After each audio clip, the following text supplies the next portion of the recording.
પહેલી નજરે જોતાં એવું લાગે કે આ કાચી કેરીનું અથાણું છે. ના, ખજૂરનું અથાણું. ખજૂર પણ ઘરમાં હોય છે, લીંબુ ગોળ બધું જ ઘરમાં અવેલેબલ ને મસાલો પણ હોય. જે લોકોને મસાલો બનાવતા ન આવડે અથવા તો આચાર મસાલો ન હોય એને માટે પણ મેં રીત આપી છે. અને એકદમ ટૂંકા સમયમાં ફટાફટ બની જતું આ ખજૂરનું અથાણું. Less oil. તમે જો તૈયાર મસાલો વાપરો તો એમાં ઓઇલ હોય, પણ આ ઘરે બનાવ્યું છે એમાં એક ટીપું તેલ નથી વપરાતું અને ખાવામાં પણ એટલું ટેસ્ટી લાગે છે.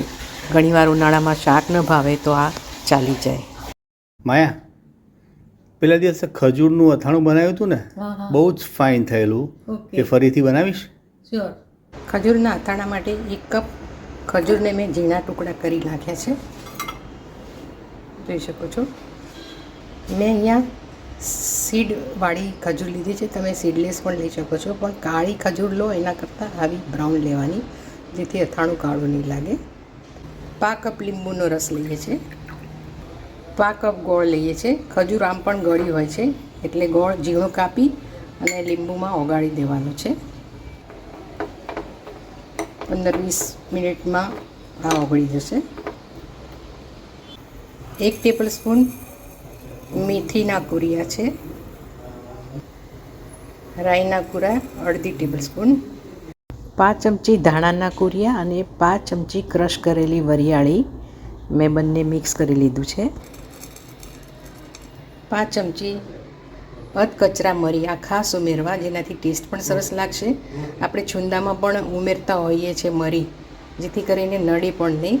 તો આને ફક્ત 1 જ મિનિટ શેકી લેવાનું છે. ઓછું છે એટલે 1 મિનિટમાં શેકાઈ જાય છે. થોડીક હિંગ ઉમેરીએ છીએ, 5 ચમચી. ઠંડુ થવા દઈએ છીએ. મસાલો ઠંડો થાય એટલે આ થોડાક અધકચરા છે એને થોડાક કોર્સલી ગ્રાઇન્ડ કરી લઈએ છીએ. મોટા બાઉલમાં ખજૂરને લઈ લીધી છે. હવે ગોળ ઓગળી ગયો છે. ગોળ અને લીંબુનું પાણી ઉમેરી દઈએ છીએ. આ પણ લઈ લેવાનું છે. નેચરલ પ્રિઝર્વેટિવ છે. વાટેલો મસાલો, સ્વાદ પ્રમાણે મીઠું, કાશ્મીરી મરચું. તીખું ખાવું હોય તો તમે તીખું મરચું પણ ઉમેરી શકો છો.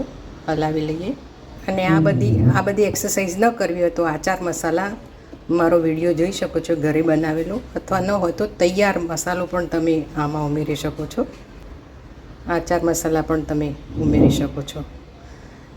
જેની પાસે ન હોય એના માટે મેં આ બતાવ્યું છે. મિક્સ કરી લઈએ છીએ. કાશ્મીરી મરચાંનો કલર ખૂબ સરસ આવે છે. તમે જોઈ શકો છો કે એકદમ સરસ ખાવાલાયક આ અથાણું તમે તરત જ બીજા દિવસે ખાઈ શકો છો. અને જેટલું જોઈએ એટલું ફ્રેશ તમે બનાવી શકો છો.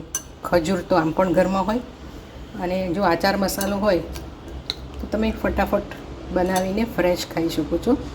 હું આવી રીતે થોડું થોડું બનાવું છું. 10-15 દિવસ પછી જ્યારે પતી જાય ત્યારે ફ્રેશ જ બનાવું છું, કારણ કે મસાલો ઘરમાં હોય, લીંબુ હોય, ગોળ હોય, એટલે બીજી કંઈ જરૂર ના પડે. અને બધું જ પ્રિઝર્વેટિવનું કામ કરે છે. તો આ અથાણું તૈયાર છે. દીપક, આ ખજૂરનું અથાણું તૈયાર છે. હા, તું કહેતી હતી. હા, તને ભાવે છે ને? ઇન્સ્ટન્ટ ચાખી જો કેવું થયું છે.